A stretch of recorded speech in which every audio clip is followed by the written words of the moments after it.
guys, so today I'm going to be showing you a day in the life of me as a freelance illustrator. So I started the day by going into my studio and opening up the curtains. I get a lot of light from these big windows. I've probably said this 1,000 times before on this channel, but I really do like the light this window provides me, and it kind of lights up my whole studio and is great for creating art. It's great being able to go into my own space where I have all my art supplies around me and I can just sit down and get on with my work. And I've kind of organised my studio to be really efficient and work well for me. I haven't been in this studio for very long, but it's been a great space to work in so far. So as well as explaining my day-to-day, I am also going to be doing some small illustrations as well, inspired by my day in a sketchbook spread.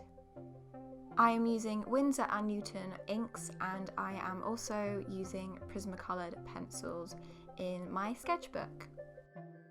So the first thing I decided to do was to tidy up my studio. It was a huge mess because I have been getting ready for my online market at this point.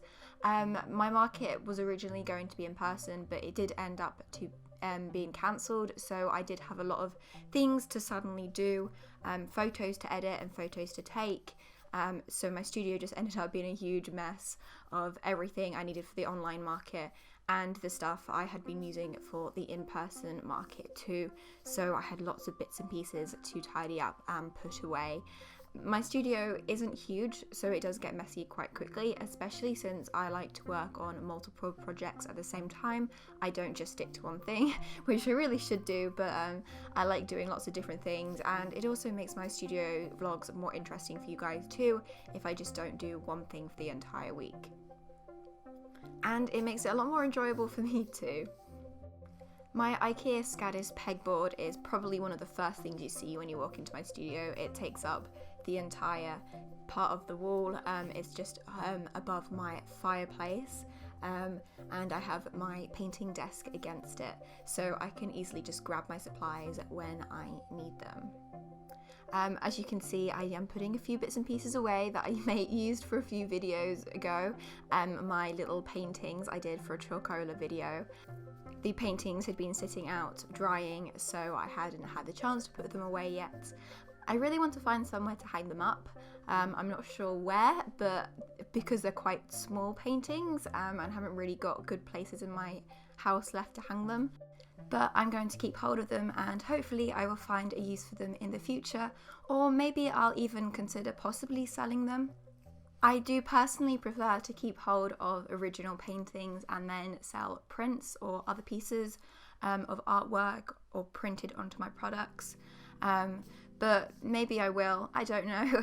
But as you can see here, I am now rearranging my shelves. I had a lot to put away on them because I had reorganized everything to make it easier for me to pack for my next market, which, as I mentioned earlier, was cancelled for the online market instead.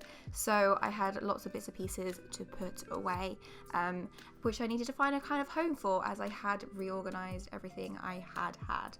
And here I am putting away some sublimation stuff. I have a bunch of stuff around here by the door that needed cleaning up too. So, as it is Monday, on Monday I always upload a video on my channel. So on I usually have to spend the morning making thumbnails, writing descriptions and titles to my YouTube videos. My internet is really slow here, so it usually takes all night to upload a video to my channel. But that means I can spend all Sunday editing, which I am currently doing now. It is Sunday today, and you'll be watching this video on Monday. But I spend Sunday editing and then Monday doing the final bits and pieces like thumbnails, descriptions, tags, everything like that. And I kind of research stuff that would make it easier to search for my videos. So all the SEO and everything that comes with that. Editing a thumbnail can take me a while, especially if I don't pre-plan them. So most of the times when I do a studio vlog, it's very difficult to kind of, immediately know in your head what you want the thumbnail to be. So you kind of just have to watch through the video, pick out a few things that you think would be really good to feature in the thumbnail to kind of explain what you will see in that studio vlog, and then edit it all together. So I'll edit colors, make it brighter, more saturated, and then I will add in the text and other little decorations like some stars and stuff like that. I'm definitely not the best at making thumbnails, but I'm really trying my hardest to get better, because thumbnails are definitely one of the most important things when it comes to making YouTube videos, because that is what someone sees before they click on the video, and that's what makes them click on the video. So it has to be really, really stand outy and catch someone's eye to make them watch it. So, you know, you get more views and things like that.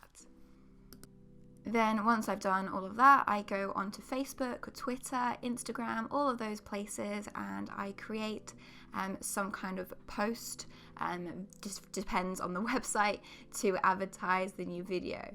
So for Instagram stories, I will create this like a little image for my stories. So I'll say new video, I'll change the colors to kind of match with the thumbnail, add some text about what's featured in the video, just to make it a little bit nicer than just using the stuff you get with Instagram stories. I like uploading my own image because I can kind of customize it a little bit more, and then add in stickers once you're in Instagram stories.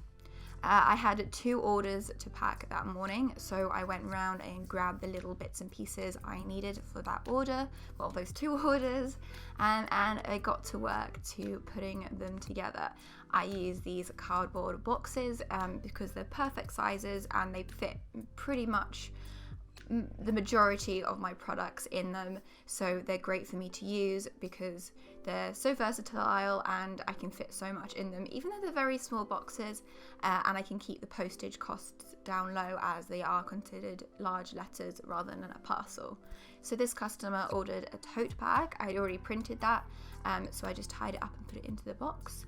And then I had another one who'd done a big Christmas order, some Christmas face masks, enamel pins, and Christmas decorations, which I put in these little bags to keep them safe, and tape them up with some cute washi tape. I love this washi tape, it's really adorable, and then added some confetti on top. So as I mentioned before, I was doing an online market and I had photos which needed to edit. I'd almost finished that at this point, but I still had a few left to do, so just went in, finished those final photos. I think in future I might go and retake these photos. I'm not very happy with them, but for now that's all I've got. Filmed myself for TikTok packing those orders, so I went on TikTok and edited it and uploaded it. I only did the one, but I will then later on in the week upload the other one.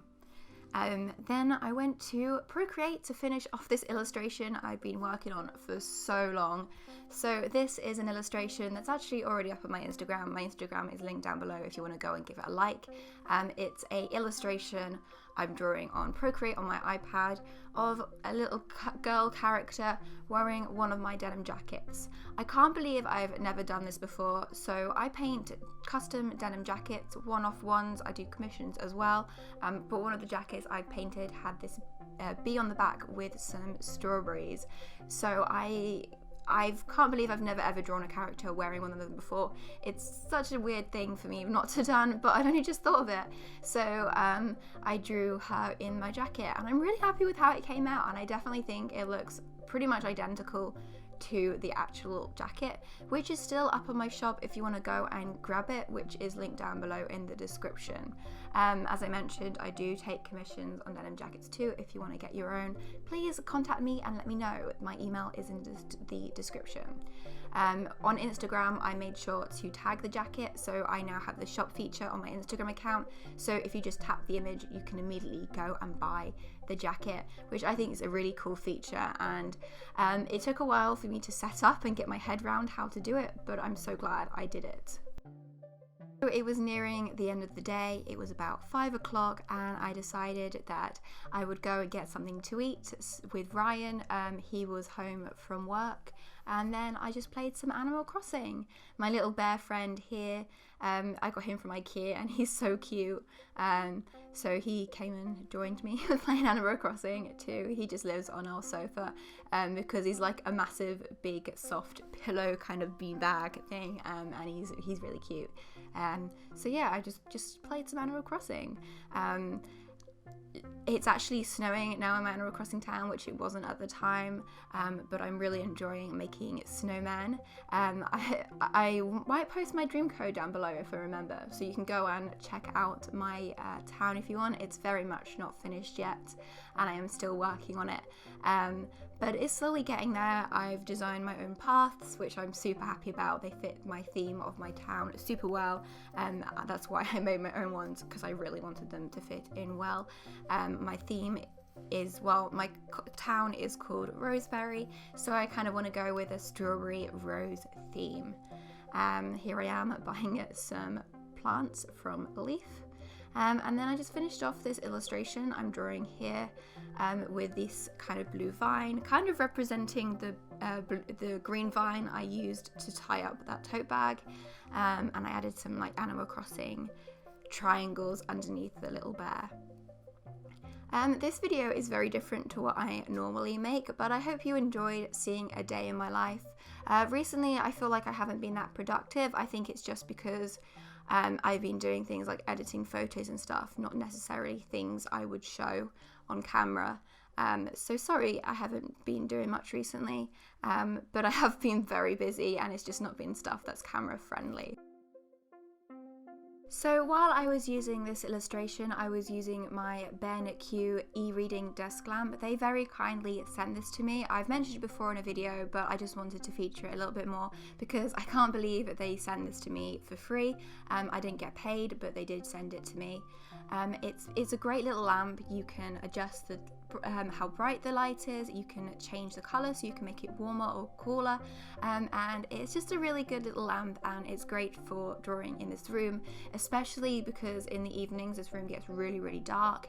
It's just so hard to keep light, which is kind of annoying as during the day you do get so much light in this room, but it is nice to have this e-reading desk lamp to help brighten up the room for me. I've linked it in the description if you want to get your own. Thank you so much for watching this video. If you liked it, please give it a thumbs up, and don't forget to hit that subscribe button and the notification bell so you'll be the first to be notified for when I next upload. Thanks again for watching. Bye!